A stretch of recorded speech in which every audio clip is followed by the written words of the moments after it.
and girls, your attention, please. Hello and welcome back inside the Perk from May for podcast number 975. This is Todd. No, Todd, not now. Seriously, Todd, stop yelling at Todd. Well, look faster, Todd. Yes, a.k.a. Negative Camera. You know why I've asked you here tonight. You must convince the villagers that I'm harmless. That's all I need to do. Hey, grab a beer, sit down, shut up. We're going to go through this week, or a glass of wine in Grace's case. What do most people who listen to our podcast? Are you drinking coffee and commute or beer in the evening? I have no idea. But tonight, we're going to cover this week's news because that's what we do. Before doing that, got to go all the way to the right coast, nestled near our nation's capital. You know you love it, the lovely, the redoubtable Grace. How you doing? Well, I would recommend that you don't drink the beer on your commute. They frown on that. Yeah, open container law and all that. That's a bad idea. Don't do that. But yeah, otherwise cool. How am I doing? Here's a picture. See, people, they accuse me of not being married because they never see Mrs. Camber. So there you go. I've met her in real life. She's a person. She's a person. She exists. I know people think, God, nobody could love that thing. Oh, come She on, does. man. She I does. know. Or at You're least she both tells lovely me she does. people. Well, I mean, you know, you made it through raising children and, what did you say, did. 5 animals. You're good. Yeah, I mean, what more tests do you need? That's it. That's it, man. That's about all the test I can handle. I'm telling You're you. good. I'm here for that. No, how am I doing tonight? I'm great. Under about like 10 inches of ice, but otherwise doing great. You got the ice. Yeah, you got Wait. the ice. Normally, It's where I terrible. live in St. Louis, it comes up from Springfield to St. Louis. There's this band, and normally it's above it, it's snow. Below it is like freezing ice. Yeah. And we always get hit with a mix of everything. This time it was just all snow. We must have got about where I live. We probably got like 11 inches of snow. Yeah. So that was it was a lot of snow. It was a lot of shoveling, I must Yeah. say. We got about 3 inches of snow, and then at like 8 in the morning, it turned to ice. And it was crazy sounding, right? Because you can just hear the ice pellets in the sleet and whatever. Yeah, it was yeah, just yeah. like, 10 inches of ice. It was great. Shoveling was great. I could walk on it. It was fun. It was kind of like walking on a pond, right? Like you Yeah. can feel it kind of crack, and you're like, am I going to fall through? But not fun. So That's kind of how it was in Memphis, from what I understand. But yeah, the ice was bad. I don't recommend it. oh, I know, I don't either. It's not fun. Hey, before we get started, huge thanks to our Patreon supporters, and a huge thank you to our dear friend Jake for his support. Incredibly kind, and very, very, very grateful for your support, my friend. Just awesome. Very humbling. Also, we're going to cover the news. There's news to cover. You know, the news cycle is January 20th to 27th, 2026. So the new era is officially here. 2026 cars are on track, Grace, for 7 the weeks. Shakedown. 7 weeks after the end of last season, here we are, ready to start Here the we new are. season. I know, we're in. Well, you know how the rest goes. We Yes. didn't even get a chance to do that many off-season random podcasts. It was just know. like there was no rest for the weary this off-season. So. I know. Listeners are probably happy, but for you and I, that off season, they're we fun. got settled in. We had time to come up with some creative podcast ideas. Oh, it'd be fun. It's like the wine and cheese episode. We come up with different episodes. The whole get to know you thing that some people couldn't care less, but. We had fun with the off season, and now all of a sudden, we managed to get a season review squeezed in, and here we are. We're in Barcelona, Yeah. or as you might say, Barcelona. Barcelona. There you go. Jorge Lorenzo. Jerez, Yeah, right? We're good. It's crazy. The new era is here. The theme of the week has to be reliability and readiness. Who's on schedule? Who's already scrambling around? We're going to talk about that. Am I supposed to go apoplectic like other podcasts where it's, what's going on about the private testing? Blah, blah, blah. Anyway, I don't know. we're going to talk about it. You know what? We're just not going to rant and rave and arm wave and make silly faces. We're going to debate whether the privates are good or not. Okay. That's just Whose how you and I privates are roll. we checking out here, Todd? Well, F1's really under I don't know the that hood. I don't want to know. I This don't. is the below the belt mix, Grace. That's between them and their doctor. Yeah, you just keep that stuff a no. I don't well, need to know. we had the Barcelona Shakedown Day 1. Yeah. 2026 Aero regulations, new engine confab, all of that hit the track Yeah. this Monday, the day we're recording. So day 1, closed door testing, no media access, no official timing, although there was some timing leaked apparently. Oops. And it leaked. I know. It's leaked. Did you get that, Right. air quotes? Yeah, Yes, leaked. Yeah. And the teams only get 3 out of the 5 days. So what does that really translate to? Well, look, it's the first test. We've covered a bajillion of these already. This is old news for you veteran TPF listeners. But as we always say, you're judging the systems, mileage, smooth operations, not leaked timesheets. Timesheets at this point only means something to the team that's running the car. But so, who all ran today, Grace? Okay. Let's talk about that. We got 7 teams on tap at Barcelona. You had Mercedes, Red Bull, Okay. Racing Bulls, Makes sense. Haas, Right. Alpine, Audi, and Cadillac, all Okay. running. Who didn't run? Can we read anything into this? McLaren and Ferrari expected to start no earlier than Tuesday. Okay. And Aston Martin throwing a stake down saying, no, we're planning on running Thursday and Friday only. How about that? All I right. bet I sent you a leak from last week's, was it last week's podcast? We talked about the Honda engine launch and you were laughing about a Honda engine launch. And I sent you the next day, what they do? Yeah. A Honda engine launch. Launch. Yes. No, who needs this? Nobody needs a Honda. Here's our nice Honda engine. Isn't it pretty? Look at this blurry spot. Great. You see this sort of off aluminum color? That's kind of this, and that's Engine. nice. I don't. Why is this a thing? What cool. It's the thing. Hey, look, it's. I mean, I understand maybe why Honda wants to do it, but I don't. Yeah, don't care. I get why Honda wants to do it. They want to big it up. Of course, Yeah, and you there's a name out should. there. Yeah, Yeah. you should. Get some drivers to sit on your engine. That's what'll big it up. Right. Get them to sit on the, the transfer case or something. I don't Right. know. That's right. Why not? So you had Aston Martin's going to run Thursday and Friday. Okay. Now, oh boy, Williams not running at all in Not gonna do it. Barcelona.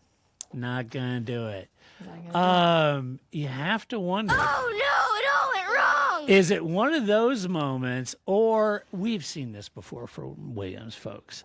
Now, admittedly, it was in the lean years and the nascent years of rebuilding, but they kind of gave that whole first test a miss. And we've Yeah, seen I this think from that other was- teams too. But if I'm honest, Grace, I don't know that I was expecting it this year from Williams. No, I thought they would be there. I'm surprised. I too. mean, so I think that's the thing is that, right, there's 5 days. You only can race 3 days. So it makes sense that Ferrari and McLaren are like, we'd like to let everybody else go first. We'd like to see what you're doing before we go out on the track. That makes sense, right? You can wait until Wednesday, do Wednesday, Thursday, Friday, fine. And you already told us you weren't coming today, so fine. But I think Aston Martin just running 2 days is a little cheeky, but Williams not coming on, that worries me. Yeah, it kind of does me too. They said, yeah, we're not going to go to that. We're just going to work on some stuff, use these days. Some you know, work- spreadsheets, clean the factory. We're going We to got pull Carlos out some out there with Excel a push spreadsheets. broom. Right. No, it cannot be, Ricky. Yes. Yeah, you got him out are they there doing? cleaning up the shop. Oh, you missed some oil over there. Yeah, that's right. Like he's Ron Dennis. This is not acceptable. Yeah. Again. Maybe they're busy with S&OP, trying to catalog wings, get QR code stickers on them. Who knows what they're doing? I don't know. Entering all that in to the computer and doing all that fun stuff. I don't know exactly, but they're not going to show up. So take that for what you will. Start your own rumors and create your own AI slop about it. Yeah, did they say why? I'm sure they did. I just didn't watch James's video. I think it's been a while, and I can't remember the exact. I think they were kind of like, we're not doing it because we're still working on some development issues and pieces that we're putting together and that kind of thing. They're still working on the car, I guess. Fair enough, And you wouldn't expect, like in the old days, like the old days of Ron Dennis, Ron. is be like, some sort of flowery language about how not showing up here is actually a tactical advantage and real strategery, right? Yeah. But you wouldn't get that kind of fluff, from James? James. I mean, No. if he was behind the 8-ball, he would come out in one of those, very hat in hand videos and just explain, we're really not where we'd like to be. And That's right. we're going to use this time to focus on, that's kind of James, James transparency vows. So that's good. So that's good. I guess you have one of two options. You can either be Alpine, who basically like 3 races into the season, we're done and we're focusing on 2026. And Williams clearly didn't do that. So that's the ultimate thing, right? They know, James knows, even if I don't know, that, if their plan was really they were going to develop the 2025 car, which they did, and they were successful, which they were, they're a little behind on the 2026 as opposed to Alpine that was just like, this year sucks, 2025 isn't going to get us anywhere. Let's not worry about it and just focus on 26. So those are really your two options there. And suffice it to say that day one absence is I wouldn't overread that. It's it's a limited allocation test anyway, and the real tale is how cleanly the teams execute once they choose to run. And they've already been running the engines, nonstop and all of those things. It's different when you get on track and actually run it. But I would say that, a group like Aston Martin or Ferrari and McLaren waiting to maybe run Wednesday, Thursday, Friday or something like that. If they choose to only run a day or two or even in Williams' case not show up, I think I wouldn't overread that yet. I guess is my advice. Way to learn all the fun.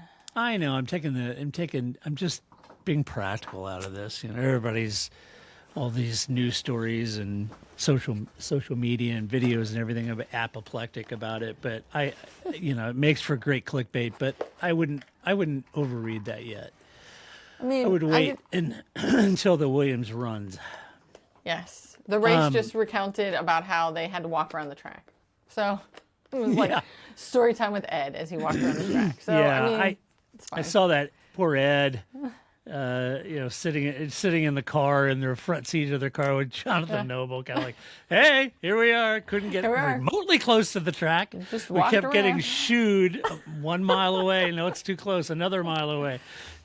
Feel bad for them. And it's tough. These guys are, they're F1 journalists. They want to get up at least close enough. I think it got some sounds of the car, but had to work for these 6 weeks, right? Where, right.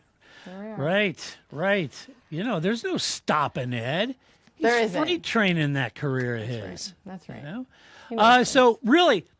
So we talk about testing every year. We get into testing with, oh my gosh, and this and that and this and that.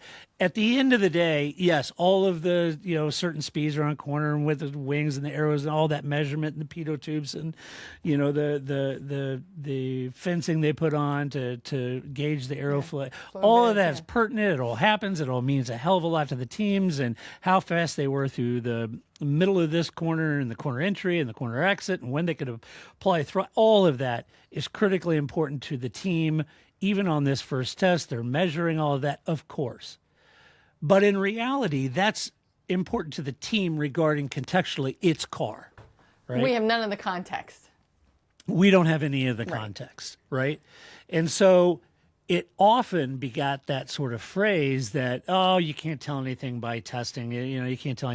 Well, the teams can tell a lot by testing, not only their car, but others, all right? It's just that we don't have that context as fans sitting at home watching that. What we do have, and the one real context that we are in possession of, and I would argue at this first shakedown test is the most important one, the one that really matters, is total mileage and the total amount of laps that they generate during their 3 days of testing this week, because that's critical, especially for the new engine the new power unit, delivering 50% of its power by electric with the power boost and all that electric. That's a major issue, and how well that car performs and how many miles it can put on that car in the heat of driving it around a track and trying to set some pace is critical. So I do have close to, if these aren't exact numbers, I think they're thereabouts. But as in past years when we've done preseason reviews or previews, I always did the testing. I kind of didn't really focus on timing, but I definitely put all of the mileage that teams did because this is a critical element. So first day, this bodes really well, Grace. Haas, top of the heap, 154 laps. Good job. Not only does that car look terrific with its new livery, but I got to tell you, it's same. It's got the Ferrari in the back of it. 154 laps. One would assume that Ferrari may have equal good mileage out of their engine because it is a Ferrari engine. Right. So they hit the track, new engine, new Aero, new car. Didn't run into a lot of niggles. 154 laps, and that is fantastic for the first day. Absolutely. Very excited for Haas. Yeah. And Good job, Komatsu. Yes, what Io and the whole team is doing over there. It's fantastic. Right. Next up, your friends, Mercedes, somewhere in that 149 to 150, 151-ish That's laps. good. Yeah. A huge volume of mileage. I say because I've seen a couple different estimates of laps, so the variance there in laps. I'm going to be close on that count. So a lot of folks going into this season felt in the lead up to today that Mercedes engine could be the one to beat, that Mercedes have been doing a tremendous amount of work, and this bodes well for that, right? 150. And Mercedes is just hoping it bodes well for them this time. Yes, yeah, as long as they get that Aero worked out, yes. Yeah. So there's that. I would say as happy as I am for Haas and 154 laps, I am equally as happy for Red Bull. They did over 100 laps, and why that's important, folks, is that's the first public outing of their in-house Ford-backed power unit. Lots of question marks around that. Yeah. Red Bull's never built an engine, not like Mercedes, not like Ferrari, not like Honda. They've never done that. And so they created their own engine shop. They manufactured their own engine, working with Ford. Lots of concern and question marks over the efficacy of that engine, how good it would be. Is it going to be a strong engine? Is it going to be a reliable engine? Is it going to be a fast engine? I would say at first blush, 100-plus laps from Red Bull is a very positive thing for them. Yeah. That's my thinking. It didn't blow up. That's good. We're good. Yeah. 100 laps. Everything was nice. Yeah, 100 laps. Okay. Equally as good is Racing Bulls. They had 88 laps. That's good. It's another 88 on the Red Bull PU, which is good, right? So that's good. You had Alpine with 60 laps. They had, I think there was maybe one interruption, red flag mentioned somewhere in the press that I saw regarding Alpine, but they had 60 laps in their pocket. Limited running, though, early stoppage. Audi had 27, 28-ish in that neighborhood. They stopped early after identifying a technical issue.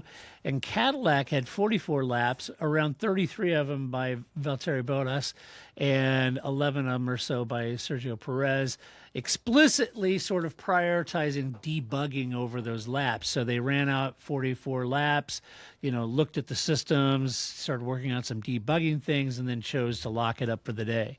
So I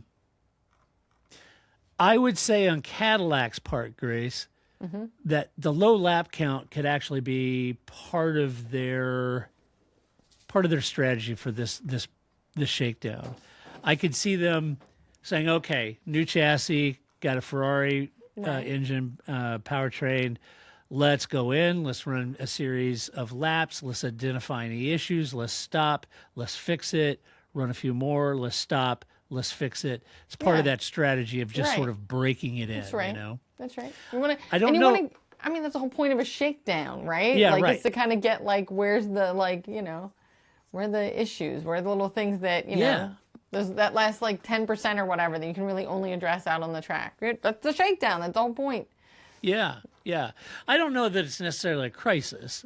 I think No, right. context matters more than the totals, but it depends. You know, if you showed up and the engine blew up, yeah, that's a major issue. But if you show up, you run from laps, you stop, you're working on it. The reality is you Right. may be coming up with a debugging punch list at this point, and you're going to try to methodically Right. step through that program. That could be. I'm guessing. Could be. So I think if I was to talk about Monday, Grace, see how these, if I was to think about the headlines and the highlights from this Monday, I'm going to hit you with these. Tell me Okay. if they're compelling enough to get you to click on the headline. The first one is Red Bull's power unit debut vibes. So Hajar said they got more laps than expected and only minor issues, which is a calm first day tone for a brand new engine program, right? Okay. I think that sums up Red Bull's day. Yeah. What would you add? Well, Where I was mean, Max? You know. Who would expect? I think we'd be more shocked if he was there. I think think that would be so. the headline. Why is Max here? That's when Right. I'd be worried, right? Like, What- wow, Max oh. is here. I'm worried. I'm worried. Of course, Hajar is going to be there, right? Like, that's Right. not surprising. Right. Yeah, he's So. he's the test. Yeah, at this point. That's what he's supposed to be doing. For Mercedes headline, I would say it's all about driver feel. George Russell described the new power as pretty impressive and emphasized the car feels smaller, lighter, while looking extremely quick through Barcelona. That's a positive thing from As Mercedes. George does, yes. Yeah, Driver feel, all right.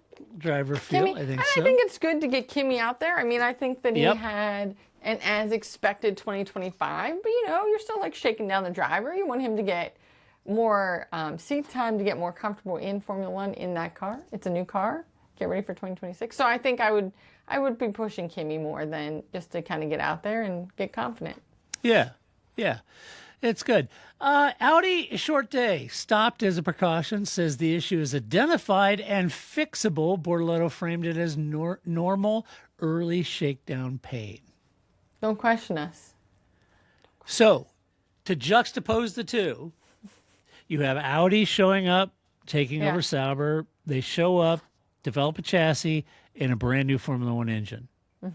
Had some issues, stopped after a few laps, said they identified it, they're going to work on it. Juxtapose that with Red Bull showing up, brand new engine, never ran for over 188 laps. Right. So I think you could read some things in there, but not a whole lot. It just tells you that Audi has some niggles they got to work out. They got to figure out what's going on there. Red Bull, I would say, has been doing F1 a long time, so they kind of know what the engine should be doing. Although it was a Honda for several years, but they kind of knew what their engine should be doing. So we'll see. Sounds about right. Cadillac, first real systems day. Bodas and Graham Loudon emphasized debugging first and highlighted new realities around the torque and battery management. So the newcomers, I think, trying to cut their teeth. Even though that is a Ferrari engine drivetrain in the back of their car, still, you got to bolt that to their new chassis. You got to That's right. figure out how that works, right? You got to figure out. They how really the need the engine works. shakedown. Yeah. Yeah. They got all new. They are all new. So Right. There were multiple stoppages, red flags. Audi's mid-morning stop, another possibly linked with Racing Bulls. I don't know. I've seen hints, innuendos, and allegations. No official feed. The exact sequence was really kind of messy, if I'm honest. The bigger point is the normal new red gremlins that showed up immediately for some of the teams. That's pretty typical under a new regulation, and they're going to be working really hard in the balance of the week trying to solve and cure and fix those, and then go back and then when they hit the full test, hopefully they've got that sorted out. But as you mentioned, I thought it was funny. Motorsport.com was talking about how tight the security was, and they had exclusion zones, and a brief period where there was some unofficial timing leak before access tightened down, and they were saying, if you can see anything with your eyes, you got to back up. They had these exclusions, so apparently it was really on lockdown. Yeah. Who knew? I mean, Jonathan Noble had to find new hiking trails, right? Yeah, he was up on a hill up there with binoculars. It reminds me of during the pandemic, right, when Ted would sit in the empty grandstands, right, with his monocle, or with his monocular, not a monocle, that's something different. His monocular, and would talk to Crofty from across the track. It was great. That's what it's like. I just envision him. He's up there with his little telescope, he's Ted, just looking at what everybody's doing, right? Right. So it does bring up the thing, is the closed door approach smart? I mean, certainly the teams are trying to protect their IP during a massive reset in regulations. I get that element of it. Or is F1 fueling rumor cycles by starving fans and the media of basic info? On one sense, that leak timing, I think that report had Hadjar quickest with a 1:18. 159 and Russell close to that, but I think you got to treat that as noise. There are different programs, no push laps were expected, and really no verification of any of those numbers. Is Formula One right? On one sense, I would say, I don't know. They kind of did. Formula One sort of itself was bigging up the marketing that the season has started, and here's the shakedown, and Formula One is back, and the new regulations. And, if they had a light touch on the marketing, I could understand it a little bit more. It'd be one thing if it was just the press going overboard about the shakedown starting. But Formula One didn't miss the marketing opportunity either. And they kind of doubled down on that and did a lot of marketing and promoting around, Formula One's back, or at least press I love it. I and love the stories. idea of Formula One having a light touch in the marketing department. I don't think that's really what they do, right? Maybe not. Lighter than normal? I don't know. A light touch from these people. Not anymore. Yeah. So I think in one sense I can understand. Look, if you're going to go out and on the website and stuff, talk about how exciting it is to have the season back. And then not let anybody see it. Not let anybody see it. That's not the funnest thing, right? No, but it does. I mean, I think it does both of those things, right? It keeps the team's IP quiet, and secret. Yep. And it drums up the drama machine. Who doesn't want that, right? So, it's a win-win for Formula One to say, oh, look at how exciting this is, but you can't look at it. Go find a hill somewhere to stand on, right? That's win-win for them, and just annoying for us, especially because, again, as fans, there's not much we can deduce from watching testing. No, that's sort of my take on it too, Grace. I think on one hand I could see what the criticism is. On the other hand, it could be a little bit of marketing genius in the fact that you get everybody so excited, and everybody's in a fevered pitch for the beginning of the season, and we're all dying to see what the cars look like and dying to see first laps and sounds and all that stuff, and you can't see none of it. It's like no. It's like you can smell the barbecue, but you can't get near it. Right? Yeah, right. What's going to make you hungrier than that? Nothing. Right, so. right. Yeah. Right. So I thought that was pretty good. Let's see what to watch on day 2. That's on Tuesday. Ferrari and McLaren are possibly expected to run. Watch the space. Audi's response. It'd be interesting to see, Grace. Do they return immediately after the fix? How much of their limited day allocation do they really spend? And especially if there's the forecast projecting rain over the next few days. So how much do they want to go in on that limited allocation? 10 inches of ice for Barcelona, I see. That's going to change everything. Right. So does that make sense? Or do you want to take time to fix the fix? I think if you're Audi, you can't wait. Yeah. Like if you're McLaren, you could be like, oh, we came Tuesday. Oh, it rained Wednesday. We'll be fine. I believe that maybe McLaren or Mercedes would be fine without all 3 days. Right. But Audi, I think you should be there all 3 days. I think I'd be a little more worried. And definitely if you're Cadillac, the rain, you can't, you have no space for that. I got to get out there. Yeah, I agree with that. I think Audi needs to run. They got to put the miles in, especially if they came up with some issues that they need to fix. You got to pound that out. And this has to be good for team building as well, right? Because, I mean, I don't know how much of Audi's team management has all, again, we only know the big five, but, there's thousands of people that work at this team. So some part of it is, too, is like, this is like a dry run, if you will, and they get to talk to each other and work with each other and go through pit stops together and, problem solve together. So some of it is also you want your humans, not just the car, has to get a shakedown, too, and kind of get themselves into gear and how every team does it. I mean, it's like a relationship. Like, I've dated other people. Everyone's different, so right. Don't tell Flip. But yeah, that happens. And I think that, you have to, you figure out how this is all going to gel together and where maybe there's human things that don't work as well as your mechanical things that don't work. Yeah. And look, this used to be the Sauber team and they were running and that's all, that's great. But on the flip side of that, it's a brand new Audi engine in there. So that team needs to figure out when the error code says PC load letter, they got to figure that out. What's going on? One of these days, I'm just going to drop it out a window. Yeah. Yes, do that. Do exactly that. Let's see. Cadillac, watch for them do lap totals rise once the debug punch list, it shrinks. Okay. Will it shrink over the next few days? Will their lap count rise? Certainly, we saw Haas put in a lot of laps on that front engine. One would presume that Cadillac can do equal. So let's see what they do. Aston Martin pressure only Thursday and Friday. Interesting announcement. Running means that they need clean, uninterrupted days, and the Newey spotlight is certainly going to amplify any hiccups if they have one. Let's be honest, Grace. Yeah, there's a lot of expectations on this. I think everything I just said about Audi, just pick that up and put that onto Aston Martin. That's the team that needs to shake down the humans. What are you doing there, people? Right. And especially because old Larry is intense and he is not going to stand for any of this human shakedown business. Get it together, figure it out. We got to hit the ground running. You don't have time for that.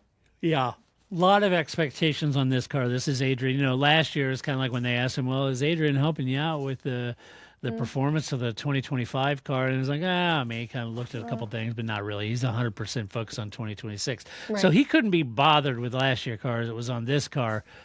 All eyes are going to be on Aston Martin if he nailed it, right? And they've got a new Honda engine. So anyway, watch that space. That's what I'm looking at Aston Martin. Yeah. For day 2. Yep.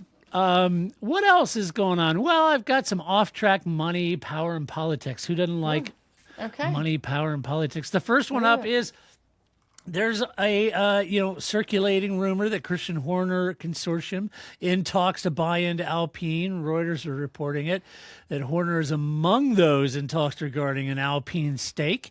And Alpine has confirmed interest publicly via multiple outlets. So there is that. They aren't going to say, well, there's only one person who's interested in me. Yeah. No, I have lots of calls to the prom, and I'm going to pick which one I'm going to take. It's like Ralph Schumacher and all the numerous drives people are throwing at him. Correct. That is right. Nobody was, Ralph. But we like that you tried to pretend that that's what was happening. That's not what was happening. Right. Well played, Ralph. Yeah. Well, look, interest is not a deal, right? It's not. I have lots of interests that never have been deals, so, you know. Yeah, right. It's not a stake in Alpine. I have no interest in that, but there are things I do have an interest in. Right. I think it's got to be early days. There's a lot of discussion about the amount. I mean, the valuations of all these teams has dramatically increased since Formula One got super popular. So whatever Alpine was worth a few years ago, is now significantly more. Is the investment capital company who owns the majority, are they willing to cash out, sell to a group like Christian? If Christian comes in, what kind of deal, what kind of governance right, who controls the sporting decisions? Is he in the seat as CEO? How does that impact Flavio? There's a lot to discuss there. Not saying they couldn't get it figured out by April, which I think he's on gardening leave till April, but April's not that long away. No. I mean, Doesn't Ryan Reynolds, isn't his consortium also part of the Alpine? Yeah. So Rory McIlroy. yeah, those guys. Yeah. Why Patrick Mahomes. Yep. Yeah. Why don't they make Ryan Reynolds the team principal for Alpine? Because that's the question we really. I mean, it's working for Wrexham, isn't it? Yeah, right. I don't really care if Christian Horner is going to buy into Alpine. I don't care as much as that. I want to know who's going to be their team principal. Right.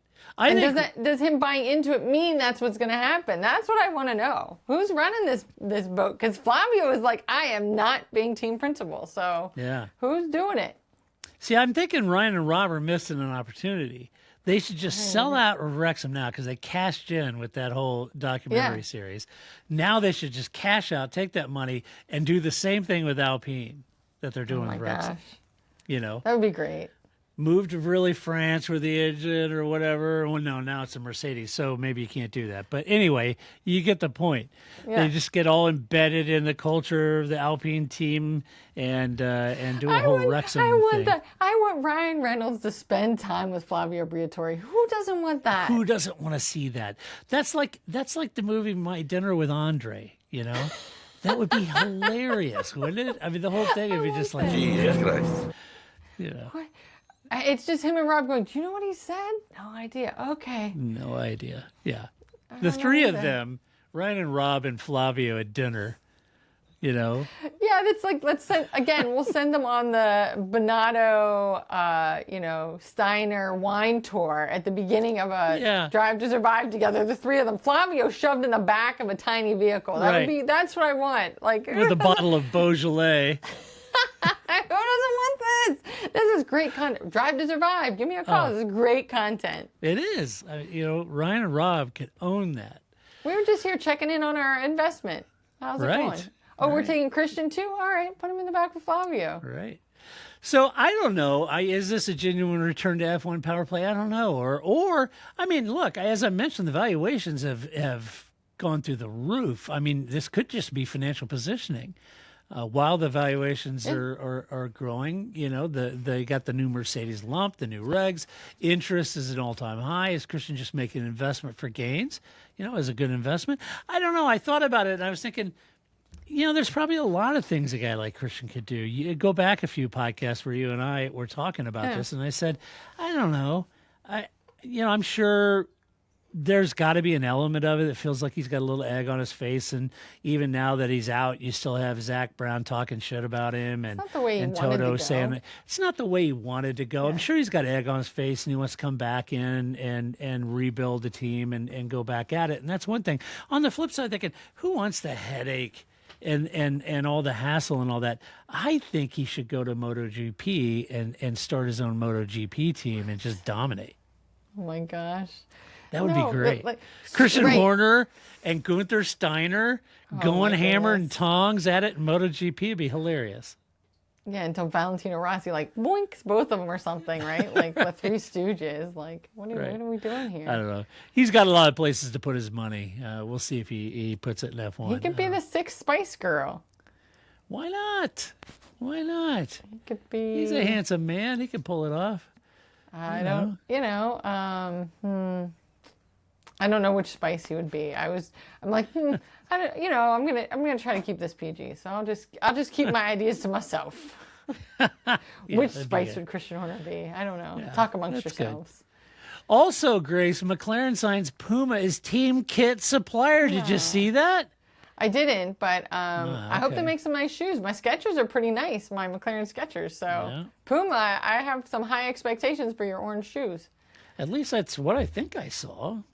Or they could make them blue, and then I'd have orange Skechers and blue Pumas, whatever it is, you need a pair of trainers or tennis shoes in papaya. Yeah, another pair, sure. I think that's a moral. Yeah, you could use I get a lot of compliments on those shoes. People are always like, "Well, Monday, look at Tuesday, them." Wednesday, like, Thursday. They're bright orange. You can't really miss them. Yeah.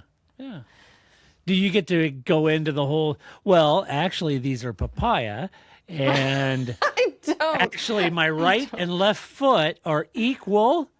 We have papaya rules between my right and left foot. There's no number one here. I can I can play kickball with my left or my right. Yeah. Yeah. So you got that. So anyway, Zach doing what Zach does. If there's one thing that Zach does know, it's how to sign sponsors, man. That's right. I mean, he's a genius at that. Yes. Kudos, Zach. Great job.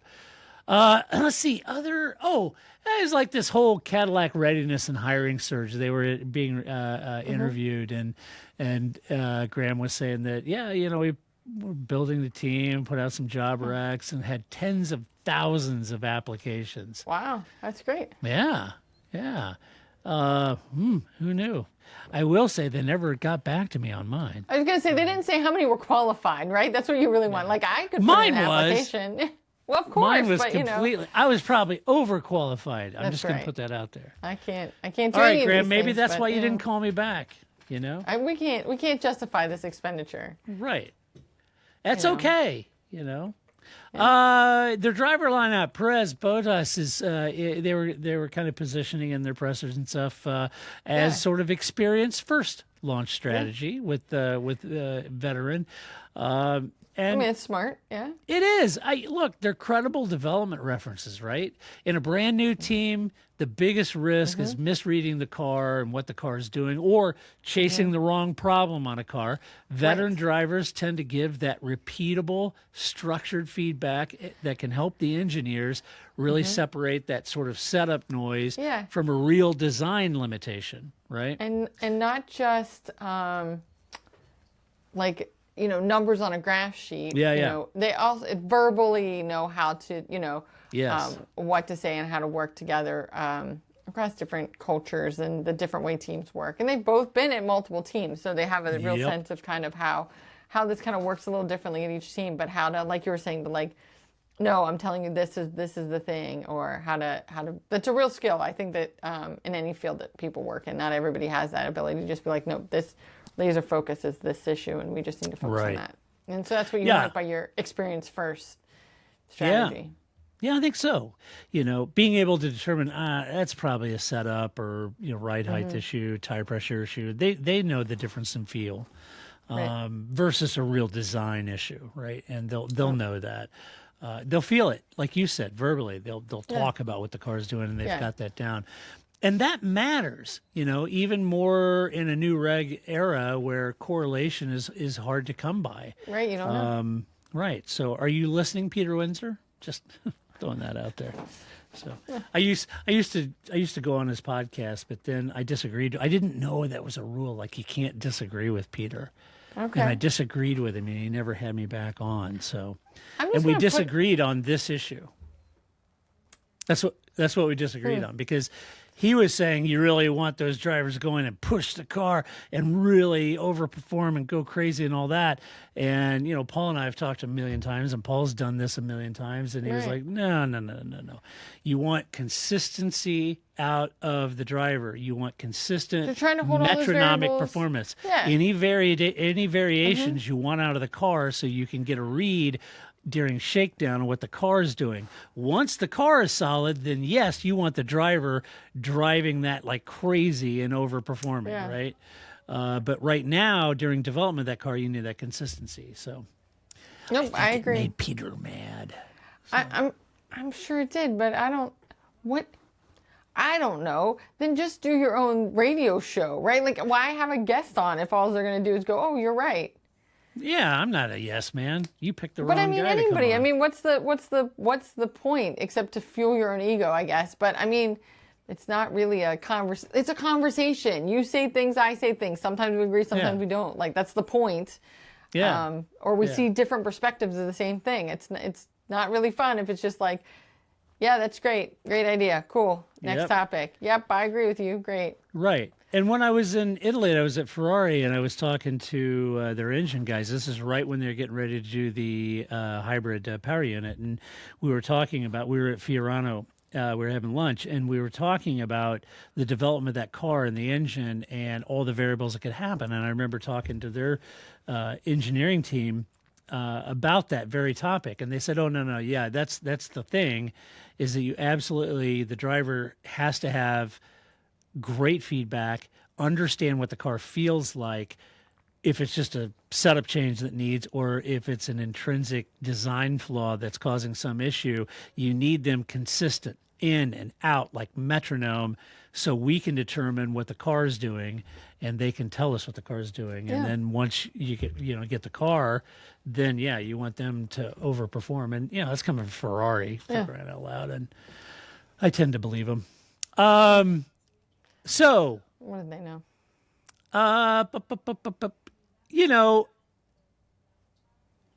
What else is going on this week? Let me find this. I'm looking. Well, look faster, Todd. I am.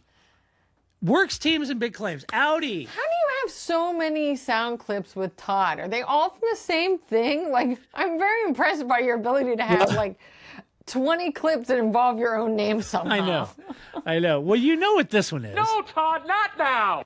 That's Right. from Zoolander, right? Right. But these, Seriously, Todd, stop yelling at Todd. Well, look faster, Todd. that last one, that's Rob Lowe. Well, I mean, it's definitely Rob Yeah. Lowe, but Yeah. So anyway, I'm just Works- impressed. I didn't know yeah. there would be a new Todd related quote that I hadn't know. heard so far. Very good. It's not a very common name. There's only about 48 of us out there, so you know, that's right. we're all That's born right. around the same era. That name Right. kind of got popular for about a minute, and then they couldn't unload that name quicker, and it's never been heard of again, except for that one little pocket of the 48 of us out there born around that little one moment in time. And then, so if you ever meet somebody, Todd, you know exactly, he's Gen X. How old they must be, yeah. Exactly. Let's see, works teams and big claims. Audi unveils debut livery and targets what? Huh? Targets titles by 2030. Well, What? I know. Grace, Audi launches its first livery and stated a championship ambition by 2030. Now, Grace, you know this. You are a woman heavily steeped in the corporate world of America. You've made plans. You've seen plans and strategy. Grace, 5-year plans are common. 5-year successes are not. Well, of course, but they're also not going to, right? They're not going to say, Yeah, we're 5 hoping to years is toil gonna- around at the back until 2040. we're just here for some money. We're not really here to do anything, right? We're here to sell A4s. We're just selling some T-shirts. We're just selling some, Right. CMD machines. We're not really here to win anything. So I think that 5 years always it's like how we like things in threes, right? Like Todd is fast, funny, and fabulous, right? Like we like things in threes. Like it has a nice sound to it. It's sort of that 5-year plan. People are like, oh yeah, it's enough that it gives you some space that people are like, okay. But it's not so far out that you're like, and I'm ignoring you, right? 5 years is somehow that sweet spot that, I agree. Yeah. Like, success is not the same as a plan, or you can have a plan that doesn't mean you're going to get anywhere. But I always joke because I hate the where do you see yourself in 5 years question. I don't know, alive. I can't. I don't know what what you want me to say here. Still employed at this place? I don't know. 5 years. I hate that question. So long. Every time you bring up the question, I used to work for this person. She was horrible. When I say horrible, Grace, I mean horrible. And she was the worst. And I had risen very, very quickly, came in and then went to supervisor, then manager, and I was going all the way up. And my boss gave me a great review, and she was just as mean as possible. And so anyway, I had gotten a new job, and I was going to start in a couple of weeks, so I didn't really care. But she called me off. She says, "Yeah, I'm looking over your review, and I know your supervisor gave you a glowing review, but I don't agree with it, so I'm going to change that." And she goes, "I just don't agree." And I said, "Well, I think I have achieved, all the things on there." And she goes, "I think it's a better question for you. Where do you see yourself in 5 years?" And I leaned on her desk and looked at her and Not said, here. "Firing you." Yes. Not here. She didn't like that. She I'm told sure me to get not. out, and I left. So anyway, 5-year was success plans. What That's does win by 2030 actually require? Well, let's think about this, Grace. Okay. A incredibly fast, incredibly efficient, and incredibly reliant power unit. Yes. competitiveness, right? Okay.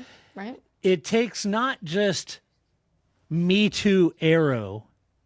Right. You have to be class leading aero design. Yeah, it's Formula Like, One.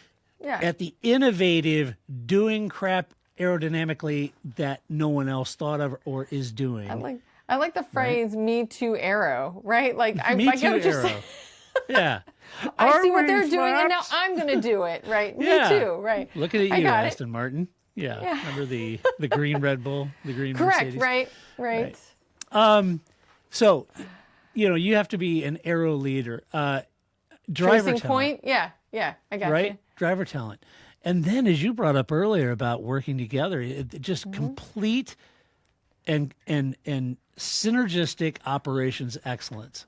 All the way through. All the way again, through. don't be like Ferrari. Don't have your guy at the top or over here talking trash on your guys over here. Like all together, and you sort it out in the locker rooms, and you don't bring that trash forward where we all get to see it, right? Like. Right. Yeah, figure out how to work together, and it's 5 years is ambition, but yeah, I think the support. I mean, it's the Renault story, right? Like you need to know that you're going to have the support. That if you have a slow start, which they are most likely, even though it's Audi, right? They're going to have a little bit of a hiccup here in the beginning. Just like Kimi Antonelli. Nobody thinks Kimi Antonelli is trash just because he had a rookie season, right? So Yeah. they're going to have some of that, and but. Your boardroom has to be behind that, and the people that have the money for you have to be behind that and give you that space. I guess you want to be a new TV show on HBO, not a new TV show on Fox, right? That's going to give you like 3 episodes and then pull the show. So Right. that's what you want, and that's going to take some time and somebody to just kind of go, here's some HBO money, and I'm going to turn away and let you do what you do. You do you. Yeah. But look, I applaud. You got to say something. I think you're spot on, Grace. You got to say something. Look, we've got 5 years sounds ambitions. good. 5. I always think those 5-year plans are just long enough that nobody will remember what the hell you said. I mean, I think that's the beauty of it. It sounds kind of like, but it gives you enough space to kind of like readjust it. You can't be a year. A year from now, I see myself. That's too short. That's too short. You're never going to be able to accomplish that. Right. So, but let's just breathe some reality into it, though. In reality, what it took 5, 6, 7 years for Red Bull after they bought Jaguar. Anybody remember that 100-race plan that Renault had when they came in 2016? We're still waiting. Yeah, right. Right? 100, whatever. It's fine. Yeah. So give or take a few races, we're good. I'm not saying that Audi couldn't, pull the rabbit out of the hat. They could. They're brilliant, brilliant company. But yeah, I love the ambition. But I'm not. Yeah. I won't hold it against you, Audi, if you didn't win the championship in I like 23. it. It's good. It's good. They gotta, Yeah. There's a lot to do there. It's like Aston Martin, it's some concerns about, it's going to be tough with this Honda engine, new Honda, and blah blah blah, and all that stuff. Thinking, I don't know if anybody knows how to package a Honda in the back of a car. Wouldn't it be Adrian Newey? I mean, he did it 4 years on the trot and won championships. It is the beauty of the Ron speak. That's what you need with this 5-year plan, right? Right. Like you need a little Ron speak where it's like you said 20 words and none of them meant anything, but it sounded good. It made a good little, news bite, but you're like, what does that mean? Nothing. Right. Okay. Right. Cool. But it sounds good. Yeah, it does. It does. All right, I'm going to skip a story. I'm going to go down to the headline, which is McLaren doubles down on no team orders philosophy. Oh, I love the papaya rules. Well, that's fine. These have just become silly. This is like a dog with a bone. This is the world is just really run with this papaya rules thing. I know. Well, they kind of made such a big deal of it in the beginning. I mean, they did it to themselves. They did. They totally did. And they just doubled down on it and kept going. Yeah. So. No, the Popeye are always like, okay, seriously? But anyway, I was reading McLaren reiterates commitment to treating Norris and Piastri equally, even after prior criticism about misstrategic leverage. I think I read that in The Guardian. So I was reading it, and I was thinking, okay, look, is fairness a competitive advantage? Culture, retention. I don't know. Is maybe from a team culture and retention of 2 great drivers, maybe this fairness thing is a competitive advantage. I don't know. But you don't want non-fairness. I think it's the like you Right. don't want Red Bull, right? Like so I think Yeah. it's not so much I mean if it's a binary, right? It's either your Michael Schumacher and Rubens Barrichello or your Lando Norris and Oscar Piastri. If those are your only two options, you're leaning towards the like Oscar Piastri, Lando Norris, and away from the Michael Schumacher, Rubens Barrichello. So, I think it's not so much is fairness competitive advantage. I just think that unfairness, non-fairness is not. So it doesn't really work, and most teams don't really work that way now. Yeah. So I don't think you can do that with these two drivers either. You would have No, to I think hire with these differently. two, yeah, I think you're going to lose one if you do. But but you're talking to a Ferrari fan, so I don't have a problem with what Red Bull does because I lived the Schumacher. But it years. was a stated purpose. Like I think they went into absolutely. that, right? Rubens Of knew course. that was his job, Yeah, and of so course. that's fine. Hadjar Right. knows that's his job. That's different than all of a sudden now I'm going to tell Oscar after I hired him. Oh, by the way, your job is to be second. That's not going to Exactly. cut it. He's going to go. Yeah. I was just no illusions. I know. I've talked to Rubens. I love Rubens. Rubens is Yeah, an awesome dude. He really is. But he's not Michael Schumacher, right? No, right. That's, Yeah. So, anyway, I don't know. Would fans accept a harder stance if it wins titles, or does McLaren's brand benefit from this principle? What do you think? Fans just want wins. I don't really care. Right? Like, if you're gonna go, we're gonna go fairness and have papaya rules, and you win both championships again. Great, that's my favorite strategy. If you're gonna be Red Bull about it, and you're gonna have number one and number two, and you win championships, great. I'm for that. So I think from a fan perspective, that's a really kind of a weird question. I think that it depends on the ethos of your team. I don't see where the ethos of McLaren is going the way of a number one and a number two. So then your only option is to have two number ones. Yeah. And you just have to kind of always, I think it makes things more complicated. I'll put it this way. So yes, being married to another person complicates my life, right? It would be easier if I was just myself and I could do what I want and make decisions how I want to, and I never have to talk to another person about what's best for this household, right? It would be easier that way. But there's some benefit by having that second person, right? Because now, even if it's just an increase in bandwidth or somebody that knows how to do plumbing and I don't know how to do that, or a second person to help me shovel the driveway, there's some Or scoop the litter benefit box. Right. There's some benefit of having two people at a team, right? So, yeah, it's easier perhaps if you have a one and a two. It's easier to say, no, the number one gets it. But are you really getting what's best for your team that way? And maybe not. I think for some teams, it's really just not going to work. It's going to have to work as a marriage, although that kind of partnership takes a lot more communication. Yeah. Because they come by it, though, naturally, Grace. If you think I back think to that's the way they 98, roll. 99, McLaren, Ron Dennis made a lot about that there's no number one drivers, and it was Yeah, he's Mika always been Hakkinen that and David Coulthard. You kind of knew it was Mika, I don't But know. David, I don't think David thinks that, but okay. Yeah, I don't know, but they kind of, Ron and their press, Yeah. they try to twist themselves in pretzels to suggest there wasn't, but it was kind of Mika. I mean, Oh, yeah, absolutely. Yeah. Yeah. But anyway, we'll see what happens. Never fear. They say they've worked out a simpler way to apply papaya rules, so that we I have think, that. but again, I think even at that, like it's easier if you are two heterosexuals in a marriage to gender roles. If we follow gender roles, then we don't have to have a conversation. You're the man, you take out the trash. I'm the woman, I do the dishes. But maybe that's not the best use of our resources. Maybe the man's better at doing the dishes and the woman's better at taking out the trash. But that requires conversation. And so I guess that's what I'm saying here is that you can run your team however you want, but you may have to have more communication because you can't just rely on social norms and stereotypes to run your team. Yeah. And I think that McLaren's got that sorted, that, they especially having the same drivers now a second season, and they can continue to tweak this relationship. They expect both of their drivers to do well. That's going to get them more points. You aren't reliant on Max Verstappen to get all the points for their team. Right? That's the downside. If you don't have a Max Verstappen, you can't run that way. Right. Because you will not end up with enough points. You can't have two Yuki Tsunodas and expect to win. Yeah. Right. So, I just don't think most teams. There aren't that many Max Verstappen. we all can't be Marc Marquez. There just isn't enough people with that level of talent that you can run a team that way. No, there's not.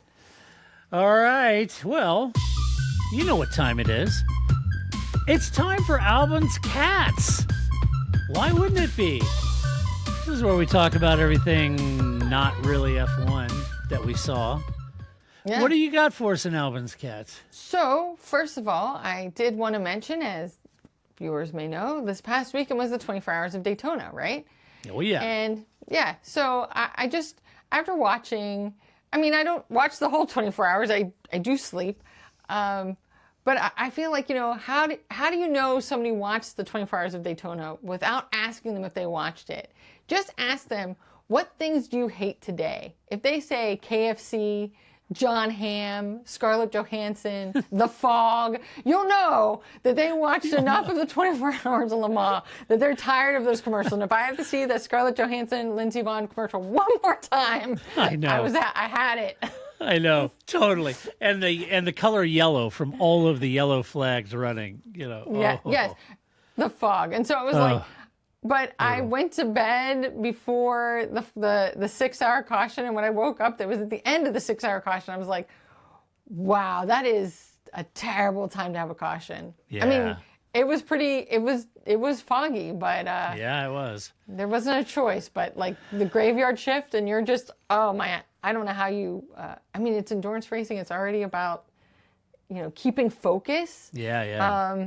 Reliability. Yeah. Right, and yet now you're just in a caution in the fog for 6 hours. Hold it together, man. There's willpower out there. First one he's ever driven driving for hours in the fog. He did pretty good. Under yellow. Good job, Will. That's right. That's right. It's brutal.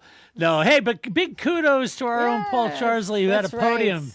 For GTD at the number 27 Aston Martin on the podium. So good. I really, honestly, I thought they were going to win it. They were. I did leading. Too there for a moment. Yeah. They were leading for the last portion of that race, and really thought they made the right move and pit strategy. Got out ahead of that Merc, and then just thought they had it. So anyway, but it's a podium. It's third place. So congratulations good job. To the team. Great job to them. Absolutely. I did also want to mention that we had Alpine's launch this week, this past week. And I love that, it was more old school, like the way the launches used to be. And it was on a cruise ship because that's one of their sponsors. Although it can't just be me that every time I see that it's MSC, I think, wow, Michael Schumacher, he's out there winning championships and running cruise ships. Look at that guy. Yeah, me too. Yeah, I either think Michael or Mick Schumacher, on the timing screen. Every time it's like, oh, so I mean, I've never gone on a cruise, but if I did, I'm totally going with the Michael Schumacher guys. They seem to know what they're doing, right? Yeah. But so I thought I welcome the old schoolness of Flavio and bringing back some joy to the car launches for the kids that don't know what it used to be like before we had austerity measures and we just never went to fun. Right. They just stopped being fun. That's all we want, Right. We all know that you're just rolling out some different colors. Yeah. So make it fun, right? Like, you're not kidding anybody. We know we're not going to see your real car. Jazz it up a little bit. Have some dancers. Have some confetti guns. I haven't harvested through all of the photos from all the launches to find which team set the drivers on the front wheels. I need to look.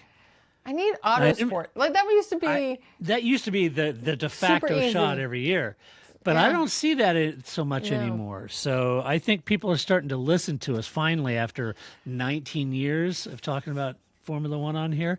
I think people have stopped doing that, but I need to go check. And if any of you saw, on socials like on X or the Facebook group or whatever, posted because I haven't seen one yet from this year. So It's kind of like you can make it into a drinking game. Like every time the driver sits on tires, you drink. Which I was thinking, because again, for like this past week, they've been talking about the weather that happened on Sunday and the snow and the ice. And I was like, every time they say feels like, I'm like, man, if we watched the Weather Channel and every time they said feels like we take a drink, we'd be dead in like 30 minutes. Don't get me started on the feels like. Oh my gosh, that's pathetic. But I never paid attention to that, except I know how much and rightly so. I agree with you, it's annoying, but I'm just like, now, it's all everybody talked about all weekend. Yeah, I know. It feels like temperature. Yeah, it's cold out there. I know.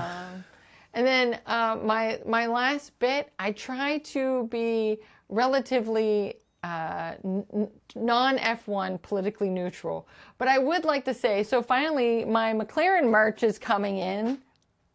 Finally, that was nice. Nice timing there, right? Finally all my McLaren merch is starting to come in. Tariffs are costing me a lot of money, and I'm done with it. I need this to not happen in a year that my team wins both world championships. Yeah.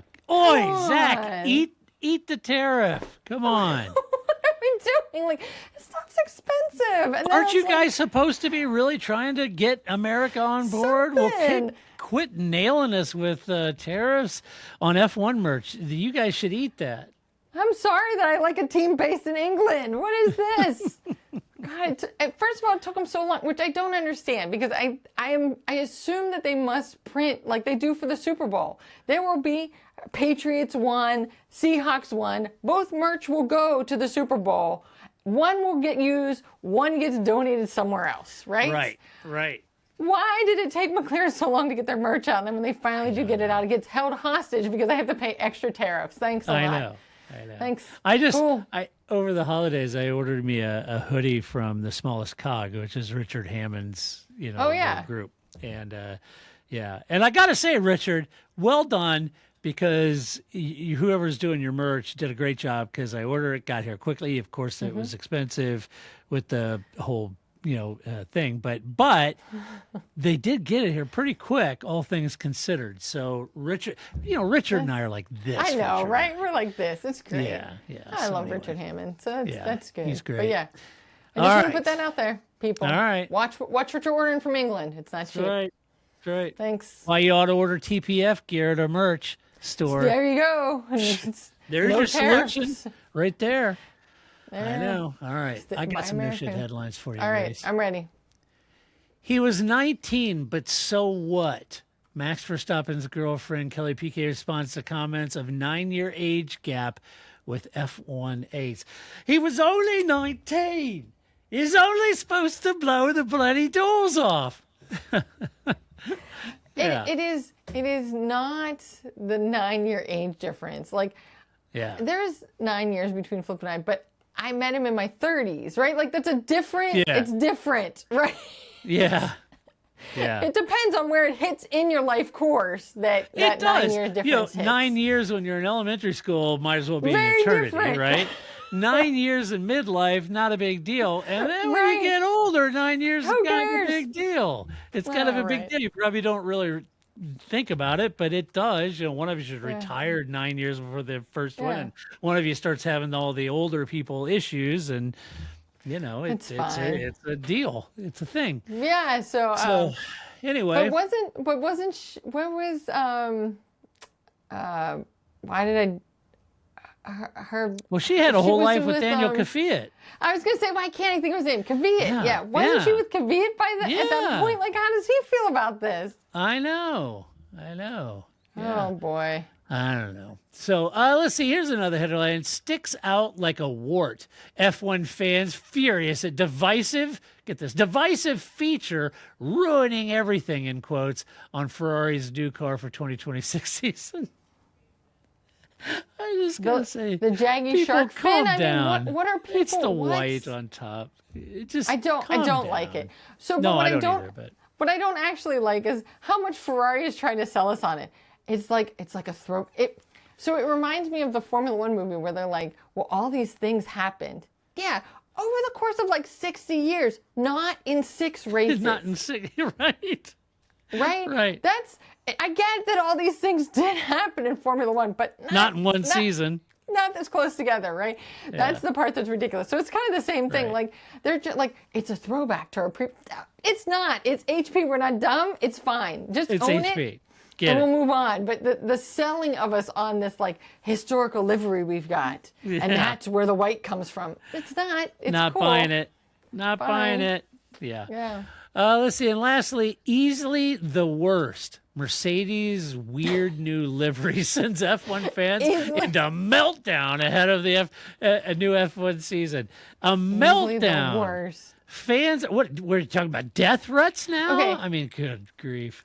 Who am I to tell you and Paul how to run the race weekend shows? But you might want to change like Donkey of the Race to easily the worst. Easily the worst. Easily the worst. I was looking at it. The worst from this my week. first impressions, and I don't know if it's intent. I'm sitting here recording live, and I haven't researched any of this. I'm just talking out of my backside. But yeah, as first I saw it looked like the Adidas stripes. Is that who their kit is supplied by? Is it Adidas? I mean, if it is, then it kind of it ties in to the Adidas brand. If it does, if it doesn't, if that wasn't the intent, no, I agree. It's easily the worst. Now, I'm not in a meltdown over it. And I'm a Ferrari fan. I'm not in a meltdown over what did it say? Fans furious. Yeah. Ruining everything. I don't think the white on the Ferrari is ruining everything, but I don't like it. And Mercedes is easily the worst. There's no, this is totally like, it's like boggle or something, right? Like, or shake adjectives, right? I don't, like, these are like the craziest adjectives for describing something, but, I know. They have to come, they can't just be like, well, Todd didn't really care for it. No, you got to click on it. It's not going to sell papers, right? It's not going to, it's not going to do my CPM very, very well, so. No, but I like Anyway, that's my notion headlines. Easily the worst. Yeah. Yes. That's good. Yes. Yeah. Williams not coming to the Shakedown. Easily the worst. Easily the worst. Easily the worst. Yeah, I agree. Let's see, Wes, I did get your message. I want to try to get when Paul's on too, so to answer your question. But I liked your question, so stand by. All right. Well, that does it for this podcast. This is what we think about this week in the news. You can tell us what you think of the news. If you see some tire sitting pictures, send it to Grace and I. If you'd like to share your opinion, you can do it at theparkformay.com. If you like this podcast, go give us a good rating. Show us some love on your favorite podcast player. And hey, look, if you watch the video, just do us a favor. Just go hit the like and the bell thing. It helps us in ways that you couldn't really possibly understand. Nobody and I don't know that I understand, but it's supposed to. I don't know. Let's give it a try, shall we? Okay. Everybody go like, subscribe, hit the bell icon, and then I will come back and I will tell you all what it actually does on YouTube. Yeah. And then you'll know when you start your F1 podcast, and then you'll know whether you want to beg for that kind of crap like I keep doing. We'll start for some other podcasts. We don't need more competition. Oh, yeah, that's true. That's true. Anyway, we're good. All right. Well, until next week when we come back to do it all over again, this is Todd, a.k.a. Negative Camber, saying so long, Grace. See you next week. That's it, man. Game over, man. It's game over.